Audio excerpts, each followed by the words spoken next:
What is up, guys? Bachman back at you again. It's been a little while since I posted a video, and this one's going to be definitely different. If you guys remember the video, I said just think positive, it'll all get better, stay strong, it'll be better, or whatever. Can't remember the exact title of it. This is kind of like a part 2 to that.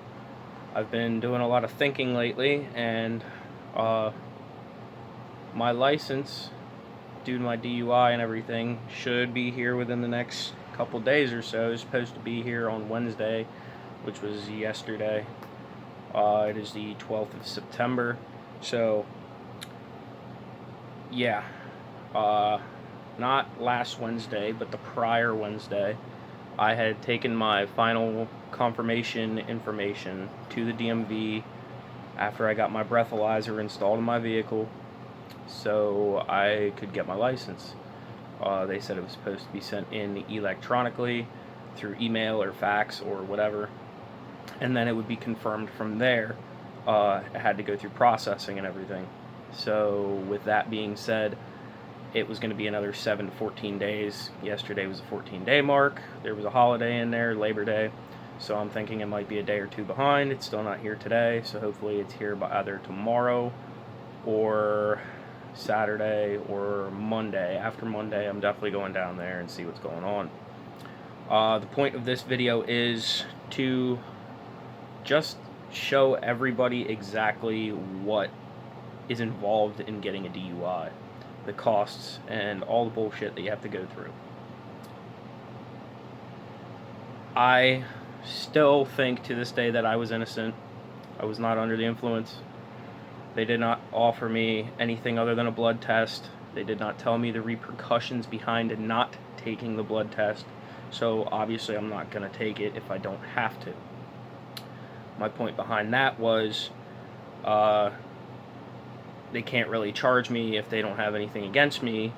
So I figured, okay, there might be some fines or whatever in there, and they might revoke my license for X amount of time, get my license back, it'll all be hunky-dory. The state of Pennsylvania is not like that. It is no joke. Cigarette went out. So yeah, they revoked my license for 12 months. And then the county that I was in revoked my license for 2 months on top of that. So it was a total of 14 months. The 22nd of August has been 15 months. I have 9 more days, and it will be 16 months. I still do not have my license due to processing, final confirmation, the hiccup at the install place for my ignition interlock system, or the breathalyzer, as some people call it, the blower, the device that lets you start your car after you blow into it. You blow clean. It's a,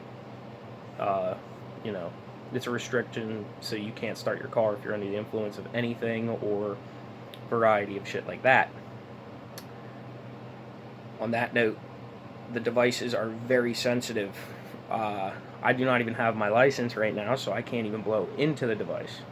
Anybody that is clean can blow into the device and drive the car, but the person blowing into the device has to be the one driving the car.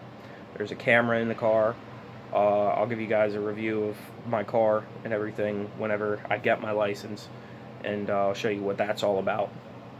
But yeah, you can't smoke a cigarette, you can't vape, you can't drink any beverage with flavoring in it, you cannot eat anything, you cannot have a stick of gum, nothing.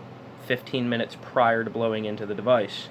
The device requires you to blow into it while you're moving, but they legally have to tell you to pull over, blow into it, and then proceed with your journeys. Well, it asks you to do that every 5 miles or 15 minutes, depending on your driving style, the area you're around, and whatnot. Like, there are intervals of stop signs, stop lights, intersections, stuff like that. It recognizes where you are because it's GPSed for speed and location. If you go more than 5 miles an hour over the speed limit, that's your limit. You're allowed to do 5 over. If you go more than 5 over, they can send you a ticket right in the mail.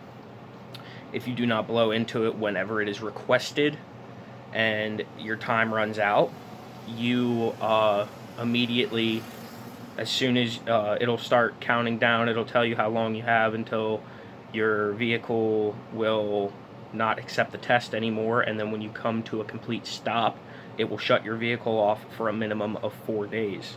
That every system's different, but this is how my system is. It's the LCI, low cost interlock system. But yeah, so that's just that system. I'm going to run you through, I have a list here. I'm going to run you through the list of everything that I went through and then the prices behind that. Drug and alcohol counseling, $160 for one class. CRN screening, $50, one appointment. Drug and alcohol evaluation safety school, $300, two classes. High risk insurance for 1 year, $2,000. And I got a good deal on that. I actually shopped around for quite a while to find that price, and I'm surprised that I could get it that cheap. Everything else I was looking at was $4,500 to $5,000 a year minimum. Blood alcohol content refusal restoration, $518. License renewal, because my license was running out. That was just whatever, $78. And I don't get that license until 1 year after my II license. My ignition interlock license, or the red license as they call it, $35. Still don't have it. Low cost interlock system, $1,200 for 1 year, and that's monthly payments. That's $100 a month. Various court fees, not including lawyers, $400. ARD for 1 year. 1 year or 6 months? 1 year. No, that was 6 months. $1,680 for half a year. My 1 urine test that I had to pass for my counseling was $100. Vehicle registration and all legal paperwork behind just making sure my vehicle was legal and legitimate to drive on the road once my system was installed and once I had my license and everything. That was $275. Processing and booking, because they did not take me to booking because they didn't have any evidence against me. They sent me papers in the mail stating that I had to show up to booking or I'd be facing warrants. Well, due to not having an appointment or it just, being like immediate, they make you pay for it in the county that I was in. So that was $200. Other various tests through counseling, CRNs, and court-issued things. It's $200. Low-cost interlock calibration fee, $26.50 per month. I have not paid the first month yet because I'm not driving and my time has not run out, but my breathalyzer system is ready to be used. So in October, I believe, that'll be my first payment for the calibration. Everything to make my car legal, parts-wise, and everything for them to install my breathalyzer, because your car has to meet certain standards. That cost me $1,800 in parts and labor for, just making it safe, quote-unquote, and other various things. Some of it might not have been 100% necessary, but I was like, okay, well, if I'm going to do it, I'm going to make sure this car lasts me a minimum of a year. So, yeah. All those prices, I mean, there's some other odds and ends in there. This is just a quick list that I wrote down. All those together is $9,314. If you're going to count the rides to work that I had to get in order so I could, make that money to pay all that. I spent anywhere from $5 to $15 a day to get to work. And then my dad thankfully picked me up every night after he got off of work. Times that by 52 days, I put an average of $10, so there's more, there's less in there. It'd be right around $520, like I said, give or take. So I'm just shy of $10,000 into the logistics stuff. There was other things thrown in there, random tests, random appointments for other things, lawyers. I have like $3,200 in lawyers. I had a prior possession charge before my DUI. So that was $2,000 for ARD, other court fees, registrations for the online classes, drug tests. So between my possession charge and my DUI, I'm looking close to, hell, 25 grand, something like that. No, 20 grand, about $20,000. And if they wanted to be assholes about whatever, I mean, they could easily, for one malfraction through the breathalyzer, they could put me in jail for a month, 2 months, 3 months minimum. I could be facing other charges on top of it, but I had a lot of charges pending on me with the DUI that they dropped because they didn't care so much about it, such as corruption of a minor, which I had authorization from his parents that he was allowed to be with me, so they dropped that, and there was a notarized form. What they considered reckless driving, which I was not driving recklessly. I mean, every criminal is going to say they're innocent. I get it. I don't see myself as a criminal.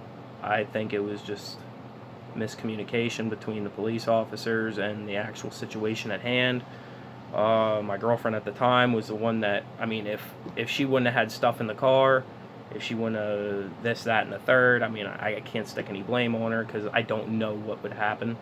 But with all of that, there's a very high chance I could have got away with nothing because I didn't have anything in the car. She had marijuana in the car, and, they smelled it, and they immediately assumed I was under the influence because, the driver's always the one that's, gonna get the ration of shit for whatever's in the vehicle.